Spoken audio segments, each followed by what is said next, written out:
And not everybody would be able to do this. Like people with hundreds of trees probably wouldn't be able to do this, but with the few that I've got, I've managed this morning to bring everything round to a shady corner. This corner here doesn't get any sun at all, ever. So we've got the plants in the shade. They've been well watered, bright and early. You know, if you're not too good in the heat, well, get up in the mornings and do it before it gets hot. It's comfortable out here at the moment. It's about 21, 22 degrees. You know, 7 o'clock in the morning. That's not even ridiculously early. Mind you, I've been up for 3 hours, but that's beside the point. That's just me. So the hornbeam is starting to show signs of heat stress. It's not so much the heat, it's the fact that hornbeams don't seem to hydrate as well as some other trees. This collected pine from earlier this year is not looking happy at all. These needles are fading, they're losing their colour, and I don't see any new buds. So all I can do is just hope that it survives and then produces something in the spring. It doesn't look happy at all. And yet the other, this is the one I dug up, so it actually had some roots. Yeah? This is the one I yanked out of the ground.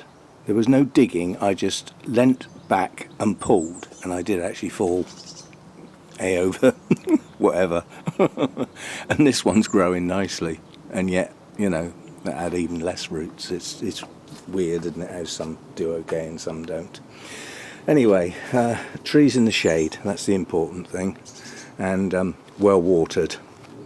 And today, because of the sheer heat that we're expecting, I will water again late in the day. Quite honestly, trees don't use much water at night. Once the daylight goes, the metabolism inside the tree switches around the other way, basically, so they're not really using water. But a good soaking later in the day, including the foliage, to take some of the heat away from them, might be a good idea. And also splashing around here on the concrete will raise the humidity as well, stop them feeling quite so dry. So that's my precautions, and quite honestly, with the number, these trees didn't get moved, that's where they live.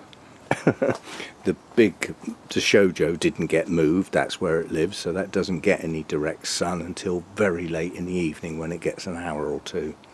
But the ones that were on that rack and the ones that were on those chairs, they're in the sun, so they've had to get moved.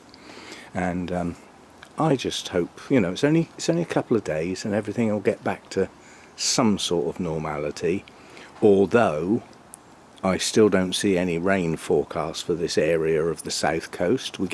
Rain comes in from the southwest, so Cornwall and Devon get some, and by the time it gets to that area around the Isle of Wight, it's all fizzled out.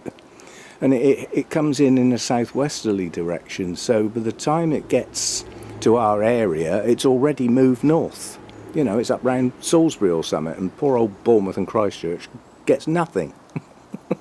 Anyway, I've got to get back inside and get some breakfast organised now. So that's my precautions, that's all I've done, is just lift the trees out of the sun, and luckily I've got so few that, it's less than 5 minutes work and the job's done. And that should help them get through these few days.